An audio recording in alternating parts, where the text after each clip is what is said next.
Guys எங்கள் ஆளுக்காக நாங்கள் செஞ்சிட்ருக்க special item பார்த்தீங்களா,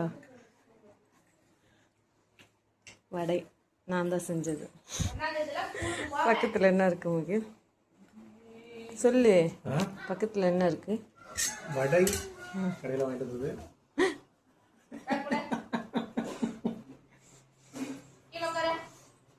சொல்லு, என்ன சொல்லணும்? என்ன திச்சுட்டுமா சொல்லட்டுமா?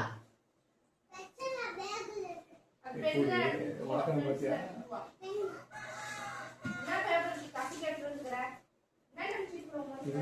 இது மட்டை அரிசி, கேரளா மட்டை அரிசி.